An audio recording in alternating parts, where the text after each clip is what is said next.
Hello again, welcome back to another Touchpoint Group Banking App Insight session. We're looking at the UK bank categories for the month of September.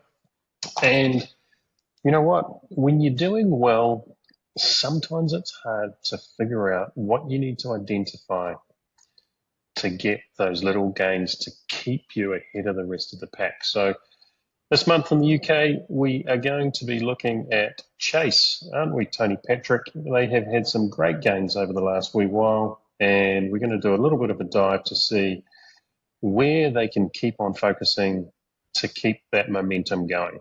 Brilliant. Thank you, Glenn. Yes. So today we'll have a look at all of these brands here in the UK and see how they're performing into September. But of course, the focus is on Chase UK. So let's jump straight in and have a look at our standard view of just seeing what's going on in the market. So those familiar with this view will know that this is what we're looking at is what we call our engaged customer score. So that's customers who've given both a score and a comment in both either the App Store or the Android Store. So here we can see a few things going on. One is we're seeing Lloyd's actually coming from strength to strength. It's actually hitting around 4.6, nearly 4.6 now. So very strong for Lloyd's historically. They tend not to drop away. They're very consistent in what they do. So that's brilliant. Barclays is moving around a fair bit recently this year. They have had some improvements from that drop in March, but they're struggling to sort of pick that up to the level they were historically. And I won't look at every single one of these. NatWest is a nice growth story, sitting around 4.1 and then now getting up to a 4.3, 4.4. So a nice growth story, although sort of a few drops along the way as they went for that improvement. One of the ones we've been looking at over the past few months is NatWest, and they were doing really well. They were up there with Lloyd's until they had that app release in June. And we see it's dropped away, but that's normal. We see that normally they drop away when customers are getting used to these new journeys, new ways of doing things in the app. But they jumped up a little bit in August, but they've jumped back down again in September. So before we jump in and have a look at Chase, we'll have a look at this in just one view of this to see what's going on in there. So we saw that week commencing 19th of June as they jumped into their app release, and these are pain points. So those regular viewers will see these are clear top level pain point topics, and we can see there we've got one called design and UI. Now, as a pain point, we want the frequency of these to be as low as possible. And what we're seeing though is we had a big jump in this design and UI pain point as they launched that new app, because there was a new UI as part of that relaunch. Customers are getting used to it. So across time, we see used to it week on week, getting used to it. And we saw at the end of August, there was a bit of a jump in reliability issues. But you can see into September, that has escalated a lot.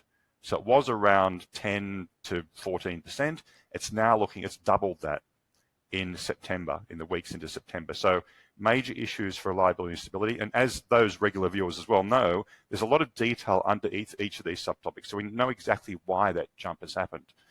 But along the way, that's affected things like the features and functionality in there as well. But also it's affecting the design and UI again. So there's some things that NatWest need to look at to bring that back down because it's not performing very well in September. So let's move forward and look at a couple of other banks. So what we're seeing here is a few others sitting in here. So I'll just expose a couple down the bottom here. So looking at Moniz and Monzo, struggling a bit. So Monzo a bit is getting below that 3.4 level. So they've dropped again to the lowest level across the past year. So need to improve across that. But I'll just move that away so we can see some others. Moniz is sort of bumping around the bottom. They need to obviously pick their act up to get to that level of others. There's a clear gap going on there. Let's clear that away so we can see what's going on elsewhere. Starling is historically a very good performer, and it fights it out with Lloyd's to some extent, but doing very well, increased recently. One of the ones, though, I want to look at today is looking at Chase. So they were sitting around 4 about a year ago, jumped up 4.1, 4.2, and you can see there's sort of a bumping improvement across time.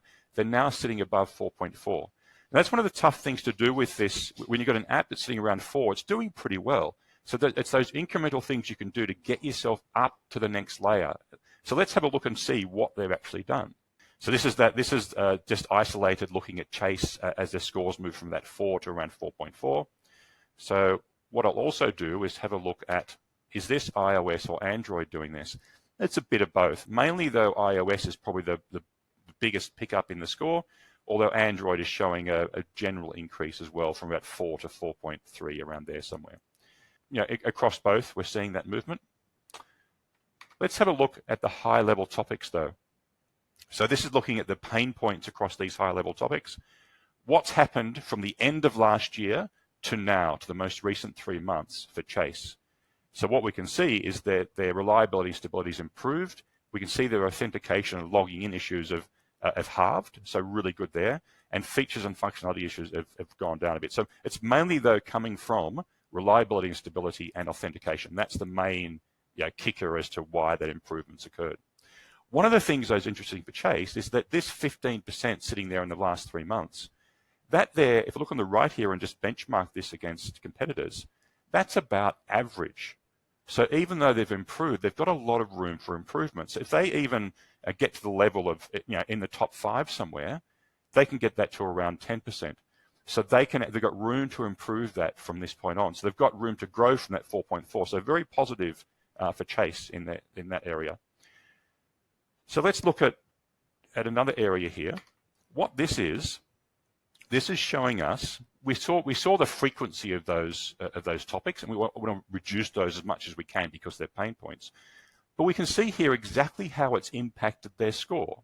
So if we see back at the end of last year, this blue one here, the end of last year, reliability and stability was dragging back Chase's score by 0.31. It was having a negative 0.31 impact on their score.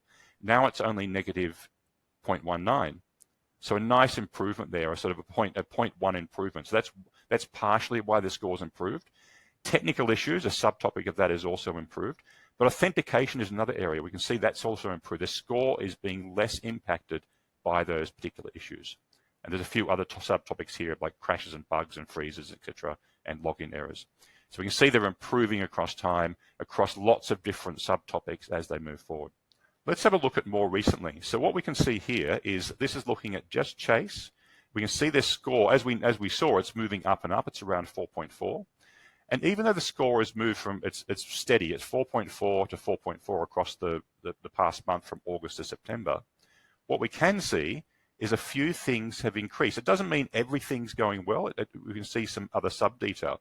One of the things we can see is design and UI issues have gone up. They were around 4.8. They've gone to 6%. Not much of a movement, but the way we've set this up, we can see subtle things. The way we've got the topics here, we can see subtle movement in what's going on. And we can see the subtopics to the right of those design and UI issues. So I can see here, difficult to use in general has gone up by 0.9, poor user interface up by 0.3, confusing up by 0.4. So some things to watch out there for Chase, because the changes they've made are causing some issues for customers, although not as major as we've seen for NatWest. So let's have a look, though, at some sub-detail about what's going on. This is looking at the app release cycle for Chase. Now, one of the things I can see here, this is a very consistent and a disciplined app release cycle, so very, very positive. And this would be the reason, partially the reason they're actually improving the way they are, a very disciplined approach to what they're doing. But what I can see, though, is there's one particular release, which is this one, 2.18, which will be connected directly with that design and UI issue problem. You can see there their average score is 4.2 for that particular release, whereas others are getting 4.4s, 4.5. So subtle movement, but this one here they need to watch out for, this 2.18 release. Now, in particular, I'm going to show you a lot. There's a table coming up next. I'll just explain what's happening here. Across the top, we've actually got the releases coming through. So 2.14 all the way to 2.18 for Chase. And what we got down the side here are the sub-issues, all these sort of issues going on. Now, one of the things we can see is that the highest, this version 2.18 has got the highest frequency of reliability issues at 18%. It also has the highest frequency of slow app. And one of the things, of course, we talked about before is design and UI. They're at 7.9%, whereas others might have hit 6 previously. And one other thing down here, 4.5% for poor user interface. The previous app version here at 2.3%. So they've doubled. It's a subtle movement, but there's some problems there they need to be aware of as they move forward. So Great work from Chase UK, but they need to pick up their act in terms of making sure those release cycles are having a positive improvement across the tiniest things as they move forward. Thank you, Glenn. Thanks, Tony. And just another great indication of how focusing on the little things incrementally can make a big difference overall. That's it for September 2023. We'll be back and having another look in October. We may even revisit to see what impact has happened with Chase. But if you want to have a chat to us about your bank and your banking app, reach out to Tony or I, and we'd be more than happy to have a chat.